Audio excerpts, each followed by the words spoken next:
junk disappear. Here's what's coming up tonight on Inside City Hall. Democrats from across New York are gathering in Syracuse to kick off the party state convention. Our Bernadette Hogan is on the scene, standing by with the details. State Assembly member Rodneyce Pichotte-Hermelin, the chair of the Kings County Democratic Organization, will join us from the convention to talk about why the Brooklyn Democrats have pulled their endorsement of Governor Hochul. Then we'll turn to the city's looming budget crisis with Christine Quinn, the former city council speaker, and the president and CEO of WIN, the city's largest provider of homeless shelter services.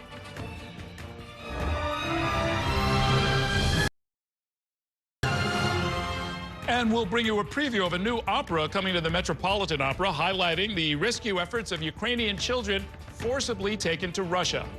For the best news, debate, and analysis of New York politics, join us inside City Hall.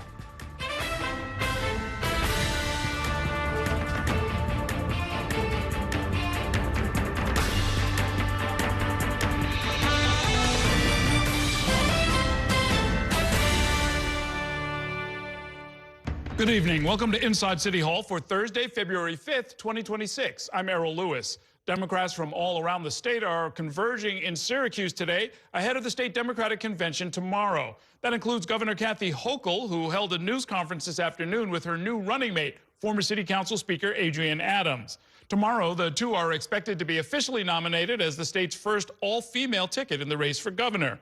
Our Bernadette Hogan is in Syracuse right now and joins us with the details. Good evening, Bernadette. Good evening, Errol. And the governor actually just addressed informally a crowd of supporters ahead of the nominating event, which is set to occur Friday. But I want to just take you back to earlier in the day when Governor Kathy Hochul stood with former City Council Speaker Adrienne Adams, turn her lieutenant governor pick. It's the governor's third choice within the last 5 years, and the governor and her team really kept it under wraps. But after unveiling Adams as her choice, she said that she's very excited to work with a partner on affordability, public safety, and moving the state forward. Let's take a listen to what the governor and Adams had to say. 3 times the charm. This job is not about our egos. It is not. It is about how we put our own desires and ambitions aside and put the people of this great state, 20 million people who look to us every day to help them get out of their circumstance. You put that first. And I found that in Adrienne Adams. Now is not the time for distraction. Now is the time for Democrats to come together and fight back as one team. Governor Hochul is leading that charge, and I'm proud to stand beside her. Together, we will deliver. And that whole idea of unity that Adams brought up also was born of a question about what happened to the governor's current lieutenant governor, Antonio Delgado, who is here in Syracuse with his newly announced running mate, India Walton, a Buffalonian, also where Governor Kathy Hochul is from, and kind of why that relationship ended up falling apart. Adams said that she looks forward to working with Governor Hochul, and they have a pre-existing relationship. Now going back to New York City, Mayor Zohran Mamdani talked about his recent endorsement of the governor and why it took so long. Here's what he had to say. This is an endorsement that I make as a reflection of how Governor Hochul is leading this state. And that leadership has included transforming the relationship between the city and state from one that has often been characterized by pettiness and making it one that is characterized more by productivity. And Mamdani unveiled that official endorsement earlier today in an op-ed piece in The Nation, where he also pointed out some differences that he has with the governor, primarily on taxing the wealthy, something the governor is opposed to. But I want to bring you back here, obviously, to Syracuse, where I'm standing with the state Democratic Party chairman from Long Island, Jay Jacobs. Thank you for being with me. Talk to me a little bit about what this weekend is. You know, the governor's here. She's doing well in polling. Antonio Delgado is also here. Is that a little awkward for you, and also this idea of unity when it seems the last time the top of the ticket didn't appear to work out so well? Well, it's certainly not awkward for me because I know Lieutenant Governor Delgado, and I've worked with him before. And I know that the governor wouldn't find it awkward. She is the governor. But I think this whole two-day process is about bringing together leaders from across the state, Democratic leaders, to make a selection as to who they want to be, they want for the Democratic nominee. And I think overwhelmingly, they're going to choose Kathy Hochul. Talk to me. You, of course, are from Nassau County. You're also the chairman of the Democratic Party down there. The governor has to win regional fights. Obviously, what's going on the federal level and federal immigration enforcement is a hot topic throughout the state, but particularly on Long Island. Do you think more moderate Democrats like Tom Suozzi and Laura Gillen will be impacted by now the governor announcing she wants to have new anti-ICE measures? No, I think she's right on the mark. I think she's doing it exactly right.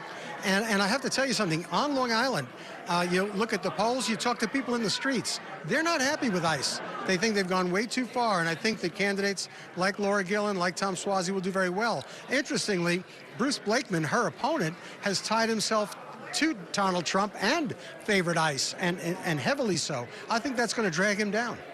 Very interesting party politics, and also, again, you're from Nassau, so you are acutely aware of Bruce Blakeman. I'm going to send it back to Errol. Thank you again, Chairman, for speaking with me. Errol, back to you. Thanks, Bernadette. Meanwhile, as part of an affordability agenda that she unveiled last month, Governor Hochul is promising to reduce car insurance premiums by limiting fraudulent claims and lawsuits. While drivers across the state would benefit by paying less for their insurance, the push is also being applauded by some big companies, including Uber, which is spending big on behalf of the governor, including on Super Bowl Sunday. Our Courtney Gross has more in this report. People here are saddened, angry, and frustrated with the bills.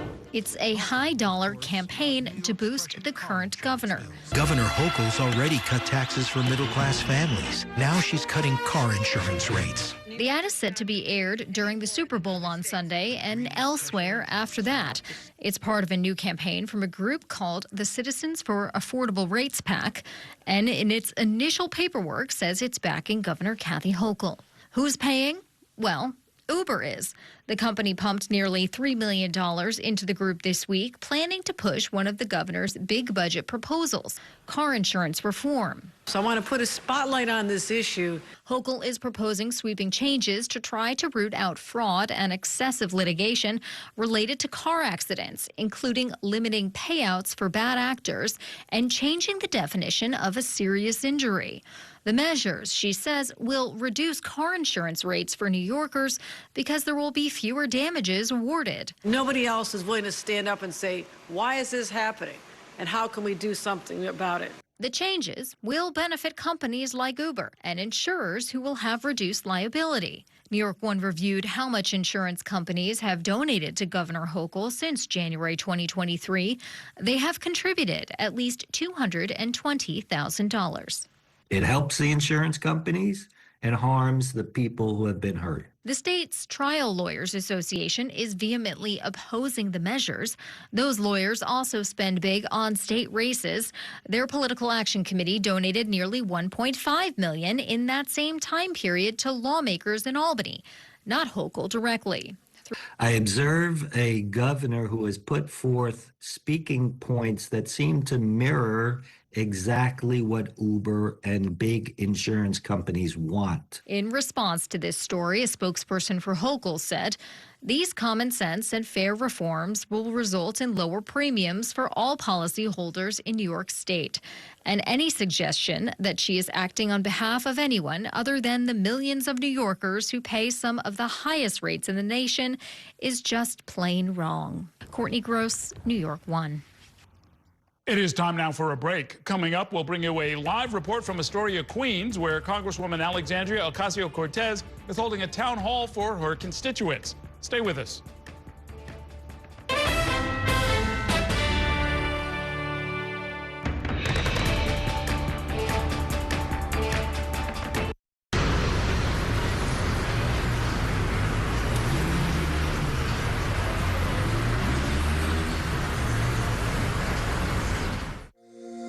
Every day tells a new story. At Mornings on One, we're dedicated to bringing you the stories that matter most to start your day.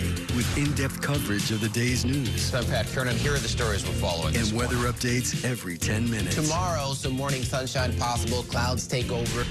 It's our responsibility to get you the information you need before you head out the door. Mornings on 1. Weekdays starting at 6 on the Spectrum News app. Free for Spectrum and Xfinity customers. When you're connected with Spectrum, you get 5G and fiber-powered internet combined for the fastest wireless speeds. So you can sweat for the right reasons. It's only the seamless connection you love at home, everywhere you go. It's only everything.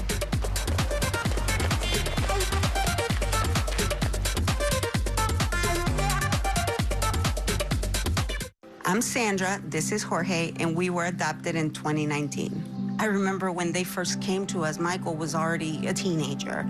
The whole cliche of they're so lucky to have you guys, and it's the other way around. They have changed our family for the better. They chose to love us. They didn't have to. They chose us. Family. Learn about adopting a teen from foster care. You can't imagine the reward. Visit adoptuskids.org.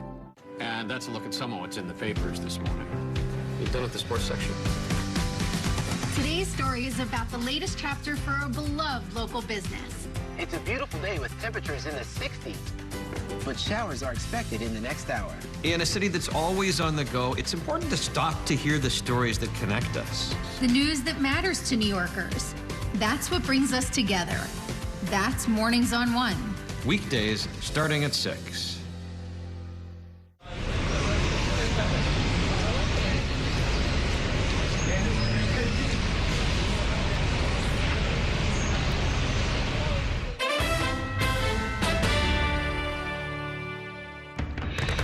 Welcome back to Inside City Hall. In a bid to help make universal childcare possible, Mayor Mamdani today put out a call for providers in order to expand the city's childcare program.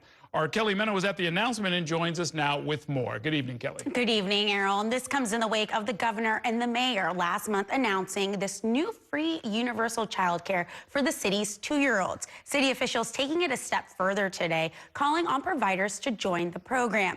Mayor Mamdani calling it a request for information, or new providers to submit applications to join the city's 2K and 3K programs. The city will also be surveying existing operators to find ones that may want to expand their services. In January, Governor Hochul and Mayor Mamdani announced millions of dollars in investment for universal childcare, specifically to 2Care, and the mayor earlier today had this to say about those that want to submit applications. For 5 years, new providers have been cut off from contributing to our programs. Today, we say no more. The expansion survey will also give us a sense of current 3K and pre-K providers eager to participate and expand their offering. And for the first year of the program, 2,000 2-year-olds will be served in the city, with the program expanded to 12,000 seats in the second year. Governor Hochul last month said that it will first take place in the highest need neighborhoods before expanding to all 5 boroughs. The school's chancellor was also at that announcement earlier today, and here's what he had to say. Families need to trust the people they are leaving their child with every day, because we know what it means in our city to have high quality, age-appropriate instruction. Being a parent is hard. Finding childcare shouldn't be.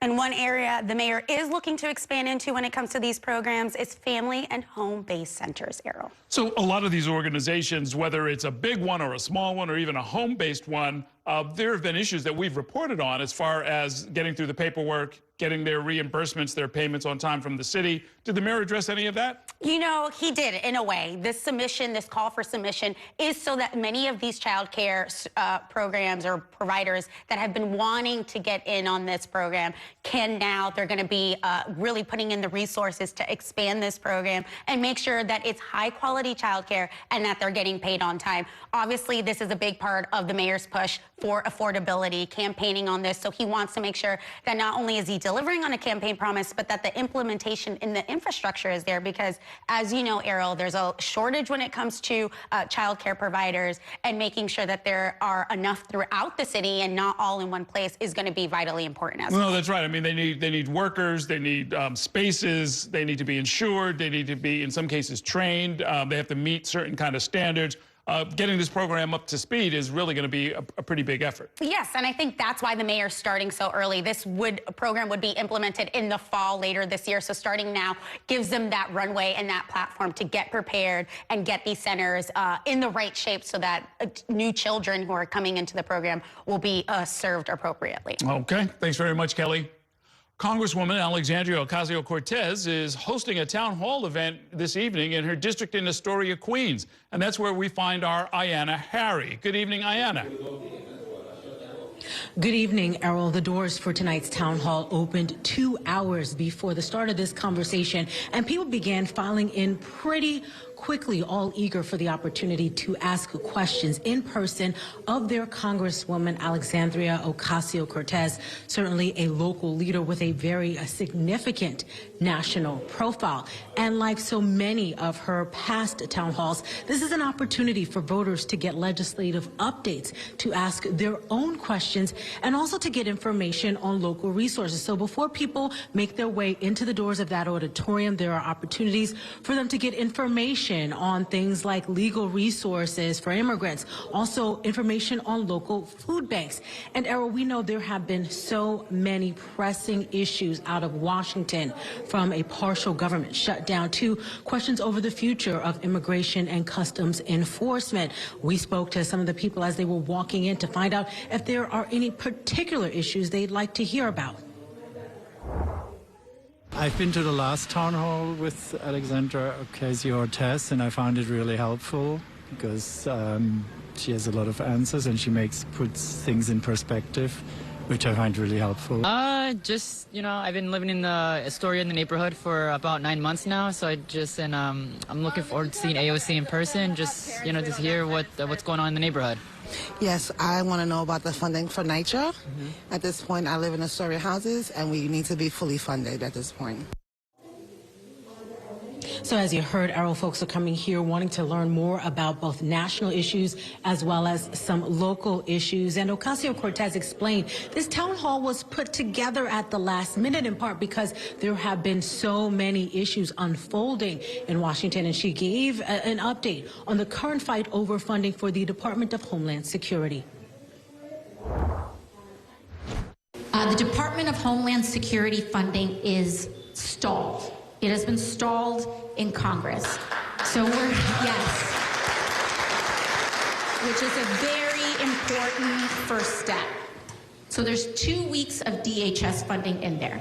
I did not vote for this. I voted no against this. I think we need to shut them down now, right away.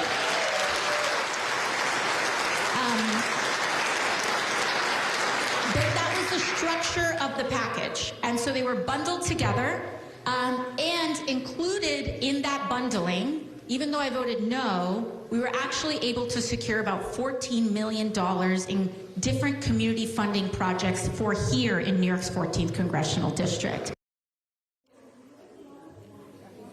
So, Errol, this town hall just got underway a couple of minutes ago. I can hear inside the auditorium that voters are now getting the opportunity to ask some of their questions. I also want to mention there was a pretty warm round of applause for Diana Moreno. She is here tonight just days after winning that special election to replace Zohran Mamdani in the state assembly. It's been a pretty busy few days for Moreno. She won that special election, went up to Albany, and then came back here to Astoria to take part in this town hall. Errol. Yeah, would it be fair to say that this is a pretty liberal and progressive section of the city where this is being held?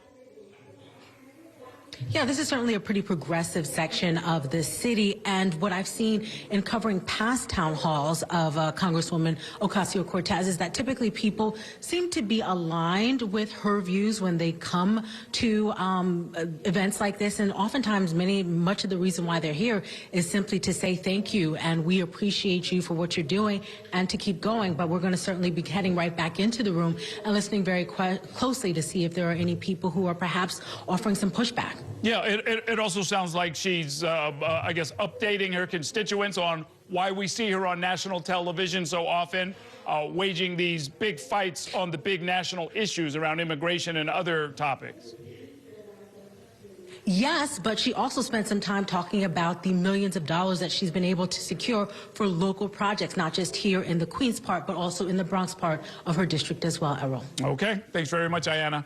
We're going to take a short break now, and when we come back, State Assembly member Rodneyce Pichotte-Hermelin will join me from the State Democratic Convention up in Syracuse. I'll ask her about why the Brooklyn Democratic Organization withdrew its endorsement of Governor Hochul. Stay with us.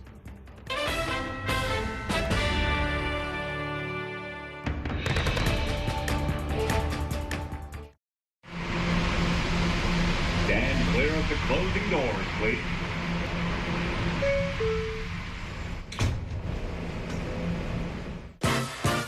There's nothing quite like the feeling of going to the theater. Onstage celebrates that excitement every week by taking you behind the scenes with the latest news and in-depth interviews of the hottest shows on and off Broadway. So grab a seat, because this is a show you won't want to miss. Join us every Saturday and Sunday at 7:30 p.m. for Onstage. Onstage is presented by your Tri-State Cadillac dealers. Discover which Cadillac is right for you and elevate your journey. It's only a hike. It's only made possible by Spectrum Business connecting healthcare providers of all sizes. Like hospitals relying on the Spectrum Fiber broadband network with industry-leading reliability. Practices keeping patient data safe with advanced security. Pharmacies accessing records in the cloud without fail. It's tailored connectivity solutions built for life-changing moments. It's only a hike. It's only everything. Spectrum Business. Mom was always organized, but she started forgetting to pay her bills on time. And she'd buy the same gifts over and over. Telling the girls about my Alzheimer's diagnosis was really hard. At first, we had our cries, but then we were like, okay, let's make a plan. Early detection gave us time to adapt together. It's so important for you to think about what you can do and making the most of what you have. If you or your family are noticing changes, it could be Alzheimer's. Talk about seeing a doctor together. From my time growing up in Queens, watching New York One, to my time reporting here, I've seen how quickly a story can change. At News All Day, we bring you the news as it's happening, from around the boroughs to local government to your neighborhood, because our city never stops moving. Hi, I'm Shannon Ferry with the day's developing stories. But first, stay up to date and informed with News All Day, weekdays from noon to 4.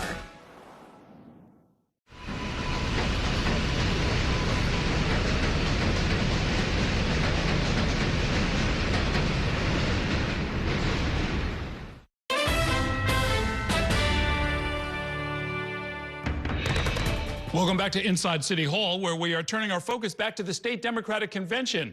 Governor Kathy Hochul announced Adrienne Adams as her running mate yesterday, but that move caused some uproar among some Brooklyn Democrats, including my next guest. The Brooklyn Democratic Organization withdrew its endorsement of Hochul's reelection bid. And joining me now from the convention in Syracuse to talk about why is State Assembly member Rodneyce Pichotte-Hermelin. She represents all or part of Flatbush, Ditmas Park, and East Midwood in Brooklyn. And she is also the chair of the Kings County Democratic Organization. Welcome back to the program. Good to see you. Good to see you. Thank you for having me. Okay, and thanks for holding the mic there like a correspondent. The county organization, the executive committee, the Kings County Democrats endorsed Governor Kathy Hochul on Monday, and then a couple of days later rescinded that endorsement. What happened in between Monday and Wednesday? Well, first I want to tell you that this is not about beef with the governor, nor it's any beef with her pick. This was about a down ballot risk, and it was about a change in processes and actually consulting with the largest Democratic county in the whole entire state that typically deliver the votes for statewide and citywide election. That was a concern that changed the minds and the votes of many of the members of the Brooklyn Democratic Party. Well, explain that. Be a little more specific. What down ballot races are you talking about? Well, you know, Brooklyn is a very complex and very diverse borough where in the past 4 years we lost 4 seats. We lost 3 assembly seats and 1 Senate seat. And there have been concerns in terms of making sure that there was a strong partner, a strong running mate.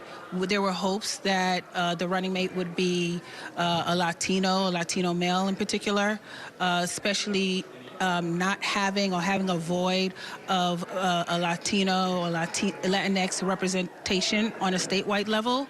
And that was a concern. And I know the governor has been looking for a strong running mate of Latinx descent, but it was quite surprising and very disappointing that that didn't happen and the way it happened. So many of the members were a little bit concerned, given that they were not quite confident that this particular ticket would help regain some of the seats that we lost in the past. You know, it's very crucial and important to be very prudent and very strategic when finding a running mate that will really attract voters across the state of New York. Mm-hmm. We have one of the largest Hispanic, Latin voters in the state of New York, and I think having a representation should have been really considered. Let me cut to the chase because there's a lot of rumors that are flying around. Was your preferred choice as the running mate going to be Eric Gonzalez, the Brooklyn District Attorney? Well, that was a choice that we were considering for sure. We had conversation with the DA. There were some concerns that they wanted someone to remain as a district attorney because it was a very substantive role. But even if he chose not to run or was not selected, there were many other options, I think, that would have attracted the voter base. Again, we're in the midterms. We're looking to get Congress. We're looking to get Hakeem Jeffries to be the majority speaker. And, you know, many of us want to make sure that, you know, in order to do that, we need a very strong ticket that would turn those voters our way. Okay. We asked Governor Hochul about all of this today. I want to play for you what she had to say and then get your reaction. New York is looking for a fighter at this moment in our history. I have found a strong woman, a woman who knows how to take it to the streets, a woman who knows how to fight back. So no one can question what Adrienne Adams brings to this fight in this moment of history right now. And so I look forward to continuing to work with the many allies and supporters we have in Brooklyn, and we'll move through this. You know, people do what they do for their own reasons. I only focus on what's good for the state of New York, and what's good for the state of New York is having Adrienne Adams at my side. Okay, your reaction. Well, you know, I mean, I think that is the opinion of the governor, and it is in her right to choose who she feels is a good pick for her. But the concern is that she picked someone who, you know, barely made 40,000 votes across the state of New York when she ran for mayor, ranking 5, and not even getting the support base of her own county and her own county leader. So it was just really surprising that to many that the governor had decided to go with someone who people are concerned that may not attract the voter base that we need to get to the level of turning some of these districts on a congressional level as well a state and assembly level to Democrat. Okay, fair enough. I want to play or read to you, I'm sure you saw this on social media. City Councilwoman Crystal Hudson put out a message saying, quote, "Never has a black woman worked so hard to tear down other black women. The only political miscalculation is the one made by Chair Bishotte Hermelin." What is your response to that? Well, you know, I think she needs to consider what she's saying, because I'm a black woman, I'm a county leader, and I haven't gotten any real much support from the council member. So that is not true. I have supported many black women. I don't spend my time trying to tear down anybody. I am actually been called to nominate Tish James tomorrow, and I've I've selected many black women judges, nominated them and have them endorsed in the judiciary, as well as the electoral position. So, you know, what she's saying is her opinion and false. And I guess finally, with all of this back and forth, the endorsement, the rescission, the bad feeling within the party, how do you straighten all of this out in the context of this convention? I mean, how do you repair relationships? How do you restore, you know, a sense that your organization is actually organized? Right. Well, our organization is organized. It's not disorganized, which is why there was a meeting, because there were some concerns, and which is why many of the members want to abstain. Again, I want to make it clear that we have nothing against Hochul. We want her to win, but we want New York State to win. And we was hoping that her pick was a pick that New Yorkers felt confident in, and in winning not only the general election, but winning some of the seats that have put us in a position of vulnerability in Washington, D.C., and here in the state of New York. What seats are you worried about in Brooklyn at this point? Well, you know, we have 3 seats that turned red in Sunset Park and Bensonhurst, over by Bergen Beach, Coney Island. These are seats that are now in the Assembly that are seated by Republicans. We also have a Senate seat, the first Asian Senate seat that was created, that is now being seated by a Republican. So these are seats that we want to turn because, you know, down ballot seats are very important. They influence the seats, many seats that can really help us turn blue as it relates to the congressional seats. Okay, we'll leave it there for now, and thank you for spending some time with us. Best of luck with the rest of the convention. Thank you. Okay, we're going to take a short break now. When we come back, I'll be joined by Christine Quinn, the CEO of the homeless shelter provider WIN. She says that the city's housing voucher program would save hundreds of millions of dollars each year with some changes. Stay with us.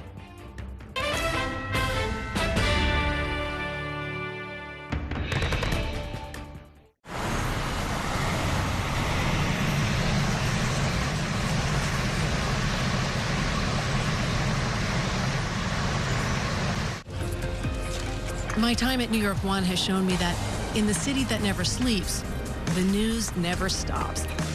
So as the day winds down, turn to the rush hour. Good afternoon, I'm Monica Bergman. To catch up on the stories that matter across the 5 boroughs, with in-depth interviews from the city's newsmakers, plus the latest forecast. Catching you up with today, preparing you for tomorrow. Right here on the Rush Hour. Weekdays from 4 to 7 p.m. It's only a slice. It's only made possible by Spectrum, connecting businesses of all sizes, like small businesses, instantly serving up orders and inventory on the Spectrum Fiber broadband network. And factories, seamlessly connecting to farmers in the field with tailored solutions that always deliver. It's only a slice. It's only everything. Get your business free fiber-powered internet forever. Call to find out how. I'm Chris Jakimick. I served in the United States Air Force and I deployed 3 times. So in 2017, I was serving as an Air Force First Sergeant. Our motto in that role is my job is people, everyone is my business. But unfortunately in that year, I would lose my own brother, Lance Corporal Adam Jakimick, to suicide. The majority of veteran suicides are from guns. I store my weapons securely, not only for myself, but for my family. My service never stops. At Spectrum Noticias, we recognize that our New York City community is vibrant and diverse. Spectrum Noticias delivers balanced coverage of the stories that matter in our communities and across the country. Reporting on what's happening in the places we call home. So join us at Spectrum Noticias. We're always on, always there for you. Now available on your TV. Check your local listings. Also available on the Spectrum News app.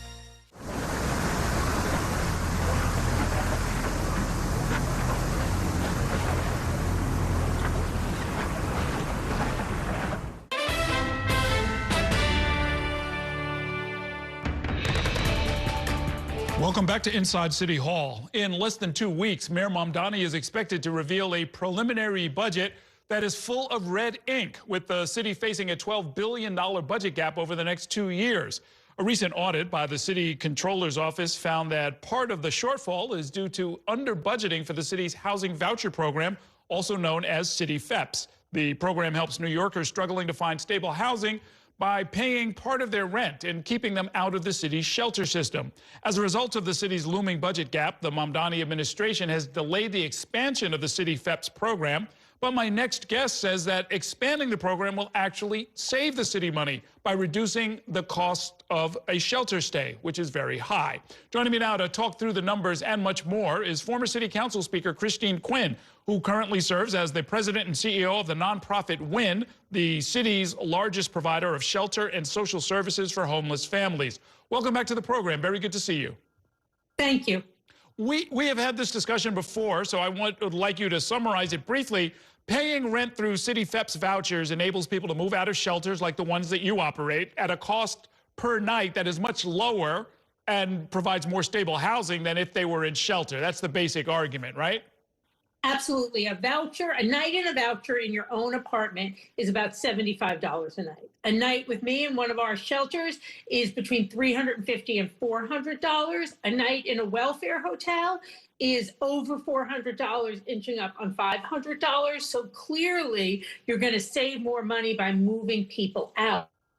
You know, one of the things that both the controller's analysis and other ones fail to recognize is that for people who leave shelter without a voucher, there's about a 50% return to shelter rate. That really adds to the overall money we're spending on shelters and hotels throughout the city. Also, the expansion would make the voucher available to people before they get evicted. That's going to save on the growing cost of providing free counsel to people in housing court. So there's auxiliary expenses that the controller's report and others don't even take into account. Well, now, the controller, Mark Levine, told me last week that the cost of City FEPS is increasing at a rate of 4% per month, meaning it will double every 18 months. Any way you look at it, that's not really a sustainable cost curve, is it?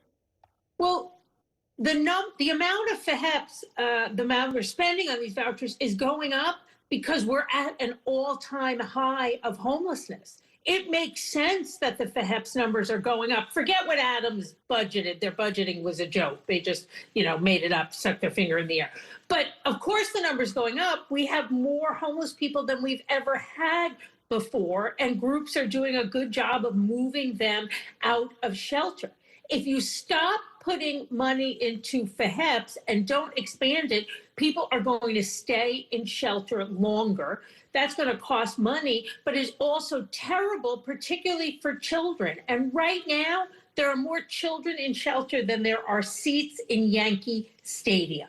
This is not a program to cut back on. And times being hard in the budget, well, unemployment is hard all throughout New York City. Cutting back is going to hurt people who need support the most. Well, I mean, at what point, if you could take a step back, and you did long-term, multi-year budgets when you were in the city council. At what point do we ask if the city of New York should be paying all or part of the rent of every low-income household indefinitely? Well, first of all, you get 5 years is your first sign-up, right? And then you go through means testing every year.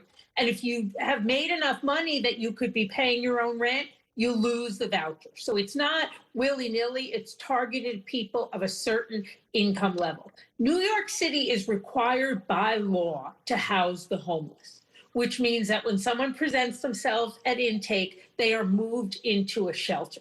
We need to make a decision. Are we going to spend more money on shelter, or are we going to spend more money in vouchers? When people move out without a voucher, there's over 50% of WIN's clients who moved out without a voucher come back to shelter. That is re-traumatizing and costing the city more. So we have a legal obligation to house the homeless. The only question is, how are we going to do it? One of the questions about housing people with or without a voucher is whether or not you can get a better price, for example, across the river in Newark. Does your organization do that? If folks want to move to Newark, or say sometimes people want to go upstate, we will help them with that. We'll also help with, not so much to Newark, but if people want to go upstate or somewhere else with bus tickets or plane tickets and things like that.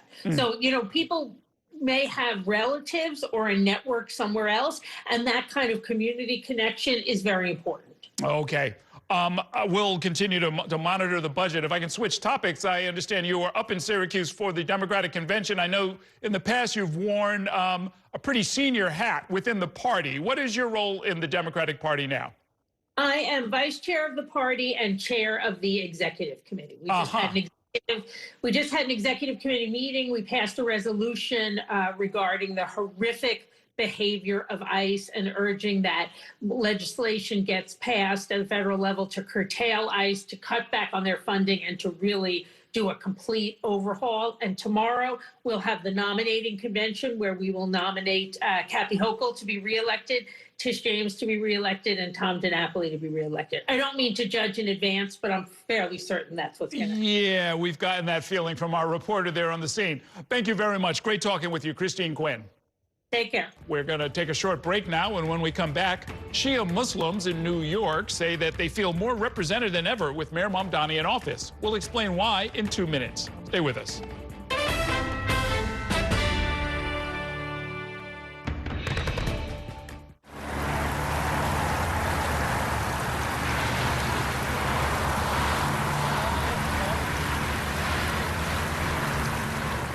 After 30 years of forecasting for New York, I've learned it takes a dedicated team to cover all the weather our city has to offer. As chief meteorologist at New York One, I'm honored to be able to help New Yorkers plan their day. Morning, noon, or night, our team is here to bring you accurate forecasts you can count on, from severe weather updates to our Weather on the Ones.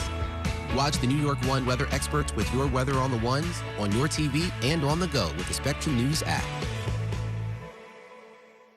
I moved from Dallas to Los Angeles all by myself. The order of things I wanted to set up was internet, water, then power. I needed to take a shower, but I really did need the internet for work and to watch my shows. That's kind of a crazy thing to admit in front of a camera. Pretend I didn't say that. I got to Spectrum. I was so relieved that I was getting the best bang for my buck. It was a huge weight taken off of my shoulders. Real customers, real savings. To see how much you can save, visit spectrum.com/save.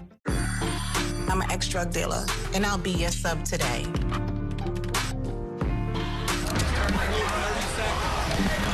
Two milligrams of fentanyl can be lethal.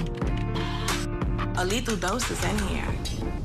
Who gets it, I won't know. It's cheap, it's potent, and it's profitable. The sad reality is fentanyl is being mixed into everything now.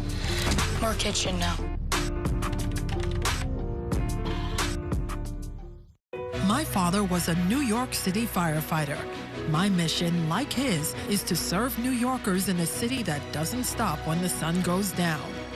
Being with New York One since the beginning, I'm now honored to join you even earlier each weeknight. Starting at 8 with New York Tonight, we'll explore the latest news developments, followed by New York One at 10 to wrap up your day. So join me each weeknight starting at 8 right here on New York One.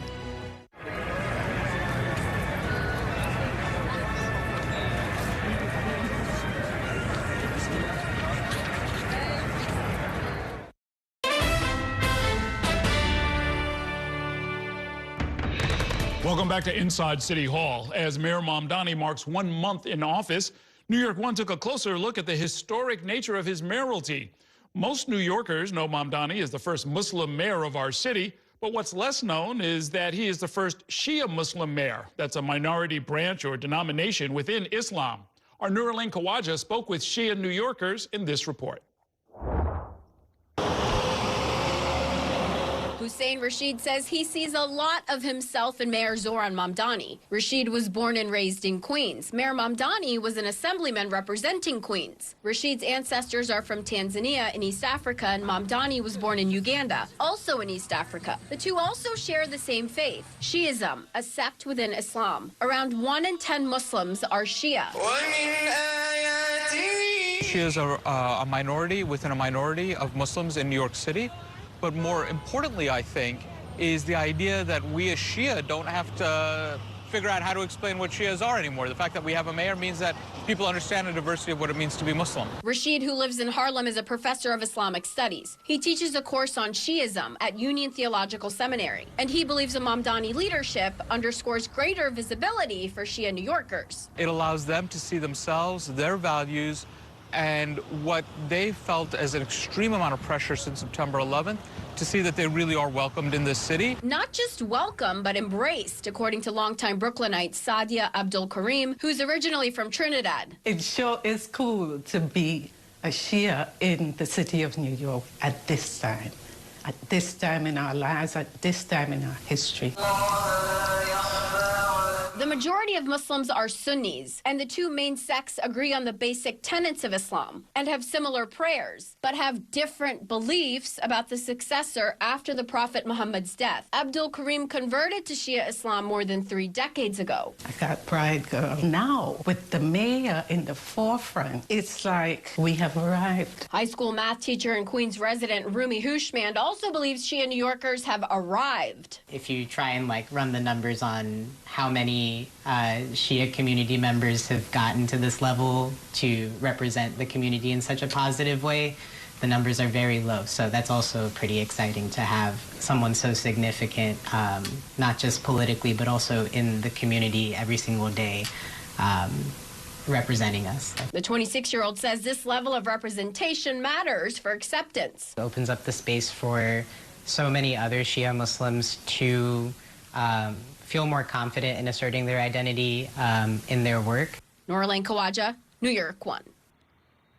It is time now for a break. Coming up, there's a new production in the works at the Metropolitan Opera highlighting the abduction of Ukrainian children by Russian authorities. We'll bring you a preview in 2 minutes. Stay with us.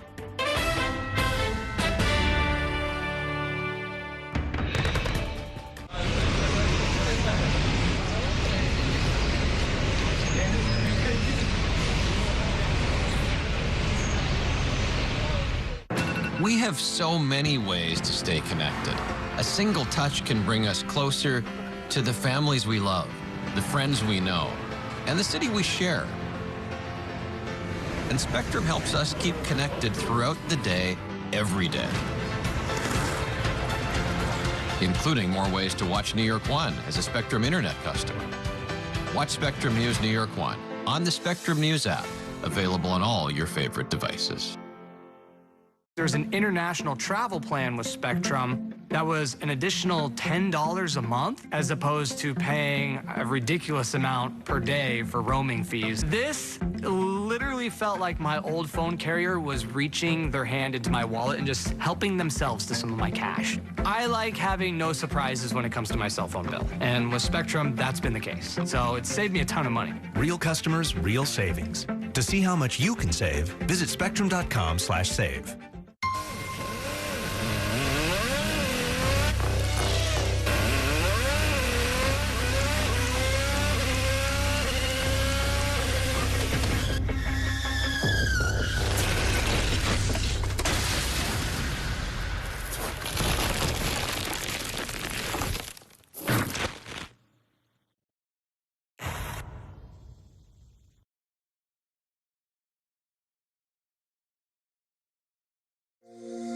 Every day tells a new story. At Mornings on One, we're dedicated to bringing you the stories that matter most to start your day. With in-depth coverage of the day's news. I'm Pat Kernan. Here are the stories we're following. And weather updates every 10 minutes. Tomorrow, some morning sunshine possible. Clouds take over. It's our responsibility to get you the information you need before you head out the door. Mornings on One. Weekdays starting at 6 on the Spectrum News app. Free for Spectrum and Xfinity customers. Stand clear of the closing doors, please.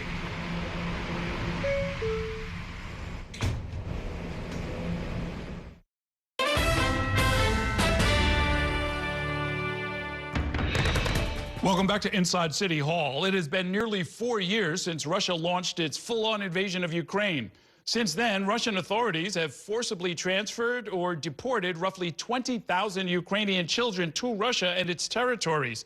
Well, fewer than 2,000 of those Ukrainians have been rescued, but it's thanks to organizations like Save Ukraine, which crosses into enemy lines to find and reunite children with their families. Next year, a new opera will take stage at the Metropolitan Opera, highlighting the hardships that Ukrainian children and their relatives have been experiencing. It's titled The Mothers of Kherson, and there's an orchestral suite of the opera.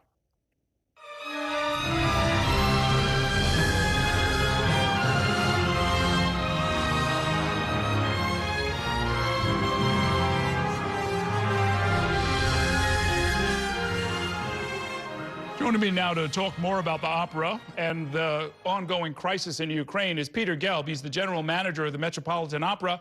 And Mykola Kuleba is the founder of the Save Ukraine Network, which has personally rescued, who has personally rescued hundreds of children taken by the Russians. I want to thank you both for being here. And Mr. Kuleba, I want to start with you. This opera is based on the work that you have been doing in real life, traveling through these dangerous conditions across 3,000 miles behind the lines of Russian-occupied territories and recovering Ukrainian children. What is that journey like? Are you using, disguises? How does this happen? Thank you so much. It's a great privilege for us to be in here and to speak about abducted children, because no one child deserved this life to be abducted, separated with their parents, and when Russia turning them into Russian soldiers. And we built underground railroad. It's like a special operation, first of all, to find these kids in Russian territories or in occupied territories, because very often their parents were killed, arrested, disappeared, or just taken, these children taken to re-education camp or military academies, and Russia want to create from them soldiers. That's why we carefully searching these kids and identifying, locating them, and then building communication, because many of them have been hugely brainwashed and they believe that is not Russia aggressor, that USA is aggressor, NATO country is aggressor, and they fighting with Russia, and Russia is a victim, and Nazi will live in Ukraine. And they brainwashing kids this way. That's why it's so important for us when we reach this child to tell child true story about Ukraine, about United States, and then to plan carefully their route home and bring them home. And I cannot talk a lot about underground railroad, how it's operate. We've got many confidential things, but every rescue is like a special operation. And Save Ukraine now rescued more than 1,000 children from Russia captivity. Fantastic. I want to play a video from the Save Ukraine Network to help our viewers understand what's being done to them. I mean, you're alluding to this, that there's a brainwashing component to this, which is especially insidious. Let's take a look at that. In these camps, the Russians tried to reprogram Ukrainian children and turn them into Russians. They intimidated the children and instilled hatred toward their homeland, Ukraine. Because of the daily brainwashing, where children were told that Ukraine did not need them and were threatened, the Nazi will kill you and eat you, he became psychologically conditioned. After his rescue, Danik underwent a long rehabilitation program with Save Ukraine specialists to help him recover his true self.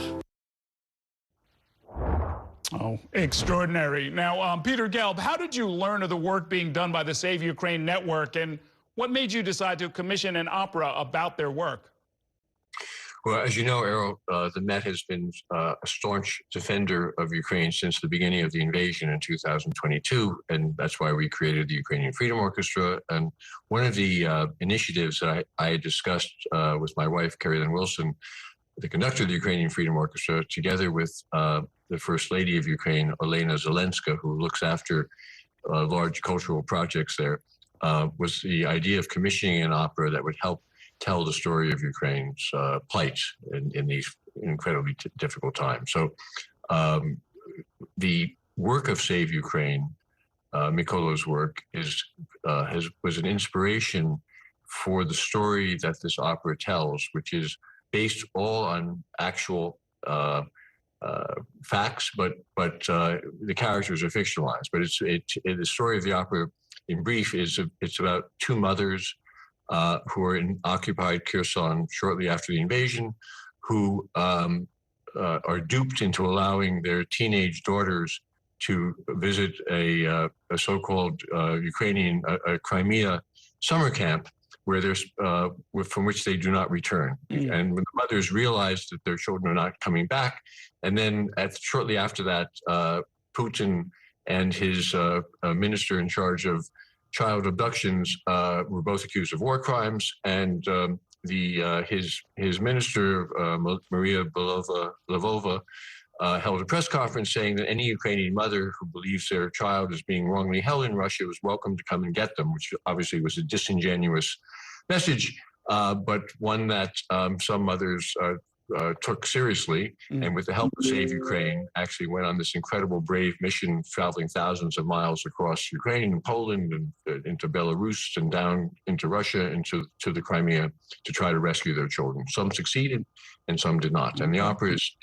this epic story about these brave mothers and their children. So now, when you commission something like that, I mean, a work of art, whether it's a painting or music or an opera, is intended to leave the audience a little different than when they encounter this art. This is something you've commissioned. I understand it's going to be arriving at Lincoln Center next year.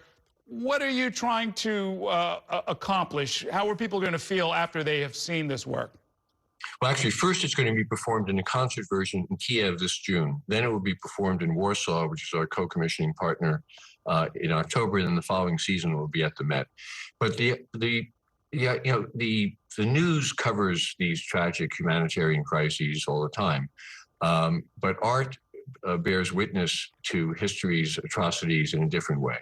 Our hope is that this will be an enduring, immortal work that will stand as an artistic testament to what has happened. And throughout history, art has been a main way in which history has been recorded, and it's very important, I think, for the audiences who will see this opera both at the Met and in Poland, and when we broadcast it into cinemas around the world, to help tell the story, so it will never be forgotten.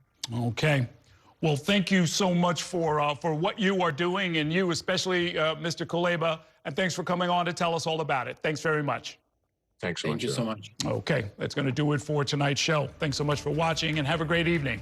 We'll see you next time inside City Hall.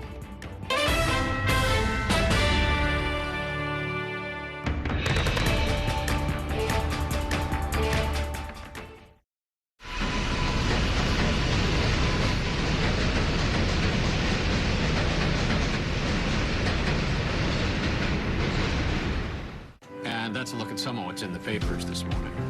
You're done with the sports section. Today's story is about the latest chapter for a beloved local business. It's a beautiful day with temperatures in the 60s. But showers are expected in the next hour. In a city that's always on the go, it's important to stop to hear the stories that connect us. The news that matters to New Yorkers. That's what brings us together. That's Mornings on One. Weekdays starting at 6. You might think Spectrum is just for your home, but Spectrum is seamless connectivity everywhere. It's the network making the other networks sweat. Connectivity from an actual internet company, because internet is what you actually use your phone for. It's way more than 5G. With Spectrum One, it's 5G and fiber-powered internet, seamlessly combined for the fastest wireless speeds. Don't believe us? Ask this guy. He's one of millions who already know. Oh yeah, and this guy too. Turns out people like their mobile from a seamless connectivity company. That's why Spectrum is the country's fastest growing mobile provider. Spectrum One. It's only the seamless connection you love at home. Everywhere you go. It's only everything.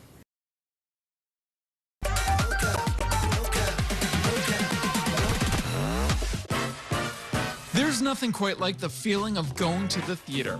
Onstage celebrates that excitement every week by taking you